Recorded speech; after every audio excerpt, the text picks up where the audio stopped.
Halo teman-teman pejuang PTN, kembali lagi bersama aku Oliver Hotlas. Oke, setelah berbulan-bulan aku nggak aktif lagi di channel YouTube ini, dikarenakan lagi mengurus pendaftaran untuk kuliah kemarin itu. Jadi mohon maaf sebesar-besarnya bagi teman-teman yang mungkin udah pernah komen di 4 videoku sebelumnya, tapi belum pernah aku balas atau belum sempat aku reply. Itu mohon maaf banget karena aku benar-benar nggak buka YouTubeku gitu. Jadi kayak biasa kayak ada notif gitu kan dari YouTube, misalnya si A komen video Anda gitu kan. Itu nggak ada sama sekali. Jadi kayak nggak tahu gitu kan ada yang komen atau enggak, soalnya aku nggak bakalan expect bakalan viewersnya tuh lebih dari 100 orang gitu kan. Jadi sekali lagi aku mengucapkan mohon maaf banget bagi yang belum sempat aku balas atau aku reply ya komennya. Oke, aku mengucapkan selamat untuk teman-teman yang udah keterima di perguruan tinggi baik itu luar negeri ataupun swasta. Selamat sekali lagi dan semangat berjuang di dunia perkuliahan dan semangat untuk ospeknya. Oke, jadi video ini aku khususkan tuh lebih ke teman-teman atau adik-adik dari angkatan 2022. Karena untuk dunia perkuliahan tuh kayak lebih baiknya tuh udah dirancang-rancang dari dulu gitu, kayak lama gitu kan kita udah ngerancangnya. Jadi alangkah baiknya teman-teman itu udah punya kayak pikiran gitu kan, ntar aku lanjutnya ke universitas atau jurusan apa ya gitu. Jadi emang udah harus dipikir matang-matang gitu, apalagi SNMPTN tuh kalau kita tolak itu nggak boleh gitu. Misalnya kita keterima terus kita nggak ambil gitu, nggak boleh gitu. Jadi kayak ya kasihan aja gitu kan kuotanya gitu terbuang-buang sia-sia gitu. Oke, kali ini aku bakalan membahas tentang jalur-jalur masuk ke PTN untuk teman-teman angkatan 2022 supaya kalian paham apa saja jalur-jalur dari penerimaan untuk PTN tersebut. Yang pertama itu kita membahas tentang dari jalur rapor. Yang pertama itu ada jalur SNMPTN, SNMPN, dan juga SPAN PTKIN. Ini sama jalur apa beda-beda? Nah, jadi untuk sistem penilaiannya itu sama semua, yaitu menggunakan nilai rapor. Nah, terus itu tuh biasa menggunakan sertifikat atau prestasi. Sertifikat atau prestasinya itu bersifat opsional, tapi kayak untuk universitasnya itu beda-beda. Kayak kita bahas dari SNMPTN dulu. Apa itu SNMPTN? SNMPTN itu adalah Seleksi Nasional Masuk Perguruan Tinggi Negeri. Jadi seleksi nasional ini untuk siswa eligible atau yang masuk rankingan 60% atau 20% ataupun 10% nggak salah. Ya segitu nggak salah aku, pokoknya paling tinggi kuotanya itu 40% per sekolah. Jadi ada kuota masing-masing sekolah dari LTMPT. Oke, untuk pembagian dari masing-masing kuota untuk SNMPTN itu berdasarkan dari akreditasi sekolah kita. Misalnya akreditasi sekolah A, kuota rankingnya itu sebanyak 40%, sedangkan kuota akreditasi B sebanyak 20%, dan kuota C sebanyak 10%. Kita misalkan, SMA Negeri A memiliki akreditasi A dan mempunyai sebanyak 329 siswa. Untuk IPA-nya itu terdiri dari 175 siswa, jadi karena akreditasinya A, berarti kuotanya sebanyak 40%. Berarti 175 kita kalikan sama 40%, itu siswa yang dapat berpartisipasi dalam rankingan itu sebanyak 70 siswa. Dan siswa IPS sebanyak 154 kita kalikan sama 40%, berarti sebanyak 62 siswa yang dapat berpartisipasi dari IPS untuk SNMPTN. Jadi nggak semua siswa bakalan ikut. Oke, untuk ranking dari 40% yang SNMPTN tuh kayak untuk rankingannya tuh kayak 20% IPA, 20% IPS. Jadi kan totalnya 40% tuh. Bukan gitu guys. Jadi 40% IPA, 40% IPS, itu total kan 80% gitu kan. Pokoknya dibedakan gitu masing-masing jurusan, jadi nggak digabung gitu. Terus untuk penilaian SNMPTN lainnya tuh adalah alumni. Walaupun kalian nggak punya alumni, itu bakalan bisa juga kok lolos, jadi jangan patah semangat gitu kan. Misalnya kalian pengen di UGM, nggak ada alumni sama sekali, dan juga lintas provinsi ataupun lintas pulau, jangan takut. Selagi kalian punya tekad atau niat, gas aja daftar. Terus untuk nilai yang bakalan diinput nanti itu, untuk yang rankingan itu setauku yang kalau dari sekolahku, yang IPA itu mencakup 6 mapel. Yang pertama itu adalah bahasa Indonesia, bahasa Inggris, matematika, fisika, kimia, dan juga biologi. Terus untuk yang IPS itu ada Indonesia, Inggris, matematika, terus geografi, sosiologi, sama ekonomi. Jadi untuk matematika sama bahasa Inggris itu yang wajib kadang mapel peminatan. Oke. Terus nanti untuk penilaiannya tuh pakai nilai 5 semester, bukan 6 ya, 5 semester. Karena yang semester 6-nya tuh kita daftar SNMPTN tuh sebelum nilai semester 6 keluar, jadi yang dipakai 5 semester. Untuk SNMPTN ini nggak bisa linjur sama sekali. Tapi ada anak IPA bisa linjur, khusus IPA aja ya, IPA yang bisa linjur. sedangkan IPS nggak bisa linjur sama sekali. Jadi untuk IPS nggak bisa linjur sama sekali, jadi kalian fokusnya di rumpun sosum. Saintek bisa pilih saintek dan juga sosum. Untuk ketentuan bisa linjur atau tidaknya kalian bisa cek di web LTMPT. Oke, nanti aku kasih linknya di sini, ltmpt.ac.id. Oke, kita contohkan ya. Kalian cari LTMPT di Google, terus nanti ada kata website resmi LTMPT. Kalian klik. Oke, jadi ini tampilan halaman utamanya. Terus kalian scroll ke bawah, pilih yang SNMPTN. Terus scroll ke bawah lagi, cari yang daftar PTN dan Poltek. Nah, jadi di sini ada tampilan dari daftar PTN dan juga daftar Politeknik Negeri. Oke, daftar PTN-nya ini ada banyak ya se-Indonesia. Oke, kita contohkan dulu dari UI. Oke, ini kita pilih yang saintek ya, ini ada saintek sama sosum. Nah, yang sainteknya kita pilih misalnya geografi deh, geografi kan mapel PS ya. Kita lihat, tapi sini masuknya saintek. Oke, untuk geografi dari UI, hanya bisa dipilih oleh jurusan SMA IPA dan juga MA IPA. Jadi khusus IPA. Terus kita contohkan ilmu kesmas deh. Ilmu kesmas hanya bisa dipilih SMA IPA dan juga MA IPA. Ini di UI ya. Terus kita pilih sosum. Sosum misalnya kita pilih apa ya? Manajemen deh. Manajemen UI bisa dipilih sama anak SMA IPA, SMA IPS, MA IPA dan juga MA IPS. Berarti anak IPA bisa pilih manajemen UI. Kayaknya rata-rata yang sosum bisa dipilih sama anak IPA. Kita contohkan kriminologi lagi, ya betul, bisa dipilih sama SMA IPA, SMA IPS. Oke, jadi itu tampilan dari website LTMPT, kalian bisa cek nanti ya sendiri. Webnya itu ltmpt.ac.id.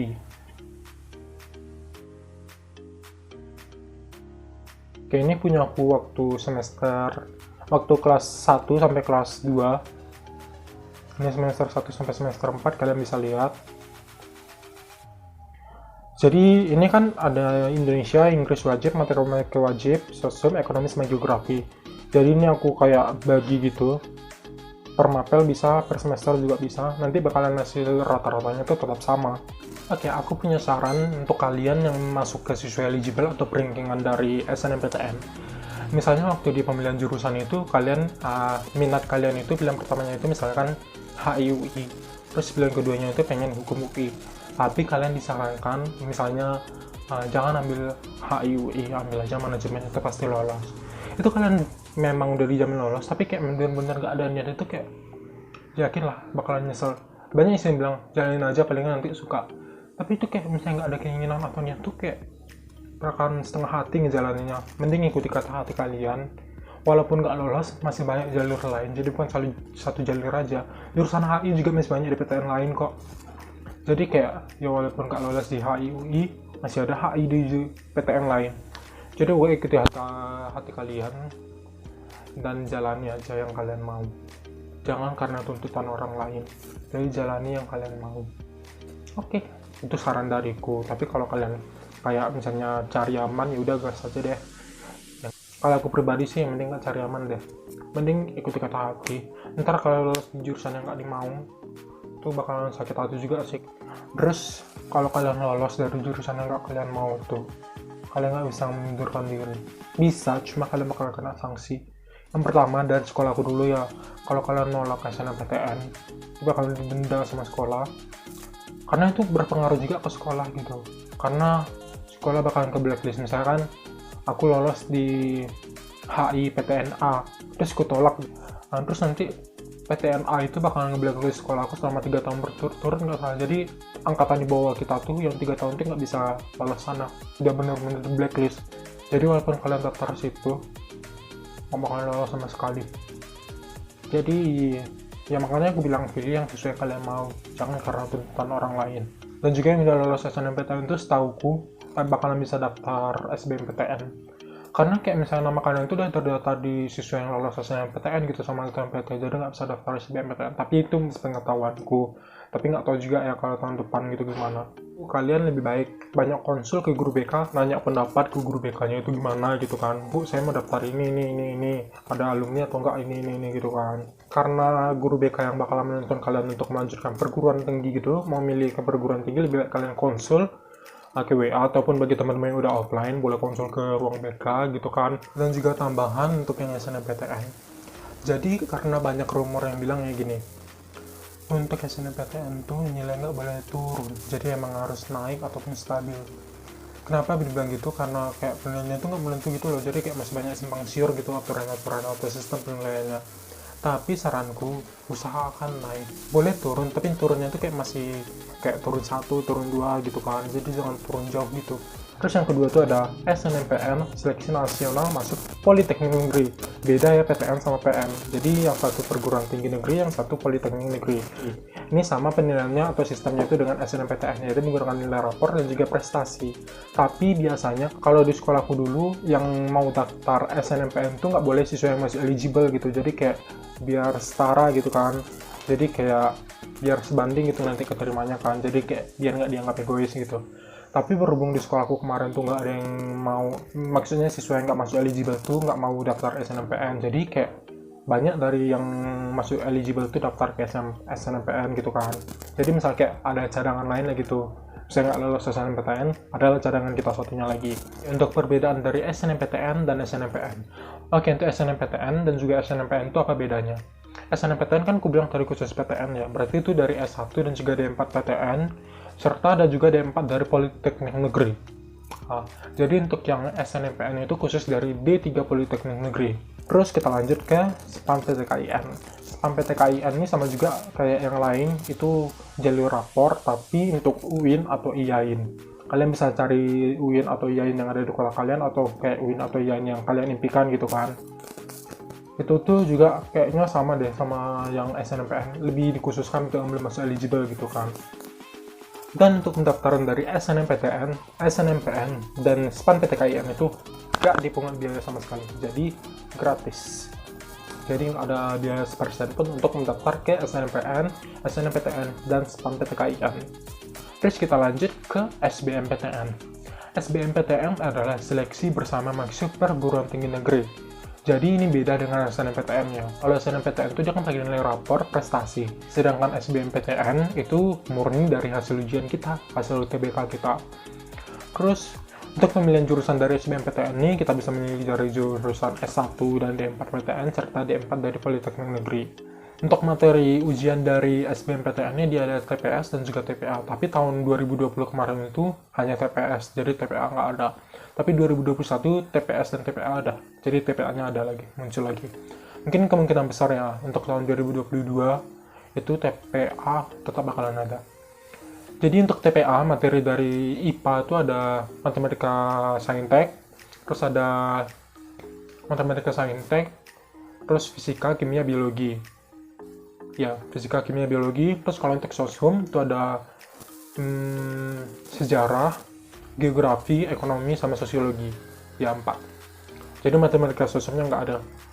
Matematikanya adanya di TPS. Serta ada juga pilihan untuk campuran. Jadi campurannya gabungan dari materi saintek dan juga sosial. Berarti ada 8 mata pelajaran yang harus kalian pelajari. Misalkan, yang pilih campuran tuh gimana, Kak? Untuk campuran tuh, misalkan ya, aku Oliver mau pilihnya di pilihan pertama tuh pengennya di, aku kan dari sosium ya, dari sosium. Pilihan pertamanya itu aku pengen di perpajakan UB. Terus pilihan keduanya itu aku pengen di kesehatan masyarakat UI. Kesehatan mas UI itu saintek ya, golongan saintek. Berarti aku ujiannya itu berarti sosium sama saintek gitu. Nah, jadi gitu maksudnya yang campuran. Terus untuk SBMPTN ini dikenakan biaya pendaftaran. Itu tuh untuk saintek sama sosium dikenakan 200.000, untuk campuran tuh 300.000. Jadi 200.000 untuk yang saintek sosium, campuran 300.000. Lalu ada yang namanya jalur mandiri. Jalur mandiri ini biasanya dibuka oleh masing-masing perguruan tinggi negeri. Jadi ini nggak ada sangkut pautnya sama LTMPT, jadi emang pure dari perguruan tinggi negeri itu sendiri. Jadi untuk penilaiannya itu beda-beda masing PTN ya. Ada yang menggunakan rapor, ada yang menggunakan ujian, ada juga yang menggunakan UTBK. Ada juga yang campuran gitu kan. Kayak campuran UTBK sama ujian atau juga UTBK sama rapor gitu gabung. Dan juga untuk biaya pendaftaran dari mandiri masing-masing universitasnya beda-beda. Itu nggak salah aku paling rendah tuh 200 paling rendah, paling tinggi sampai 200 sampai 600. 600 tuh ada kemarin tuh nggak salah. Lupa aku PTN mana, pokoknya ada yang 600.000 pendaftarannya. Oke, untuk biaya kuliah atau yang bisa disingkat UKT itu untuk maba tuh biasanya untuk yang jalur mandiri ini ya dikenakan paling tinggi UKT-nya sama dikenakan SPI yang bisa disebut tuh kayak uang pangkal. Itu tuh biasa kena paling tinggi, jadi kayak mungkin puluhan jutaan lah, puluhan jutaan. Tapi ada sih yang 8 jutaan mandirinya, udah masuk UKT sama uang pangkal, nggak salahku ya, itu setauku 8 jutaan. Tapi rata-rata tuh puluhan juta kena deh kalau untuk yang mandiri. Tapi ada juga PTN yang untuk UKT mandirinya tuh disesuaikan sama penghasilan orang tua, sama nggak dikenakan uang pangkal. Itu tuh nggak salahku UI sama UGM, jadi itu disesuaikan sama apa namanya, penghasilan orang tua kita, dan kita nggak kena uang pangkal. Kecuali kalau di UI itu kalau lolosnya tuh jalur vokasi sama paralel. Oke. Dan ini yang kayak main topik di channelku ini, kayak jalur hidden. Kenapa aku bilang jalur hidden? Karena kayak beberapa siswa tuh hanya taunya kayak SNMPTN, SBMPTN, sama mandiri. Cuma 3 itu aja. Kayak sebenarnya masih banyak jalur masuk PTN gitu kan. Gak cuma 3 itu aja, banyak lagi. Kayak dari masing-masing PTN tuh ada lagi jalur kayak jalur tikusnya gitu lah, kayak jalan tikusnya gitu. Banyak lagi, bener-bener banyak. Aku bakal daftarnya, kayak udah daftar banyak gitu. Gak salah aku udah ada satu bahas video tentang jalur hidden itu. Vokasi UB, ya vokasi UB nggak salah aku. Video pertama aku tuh, ya.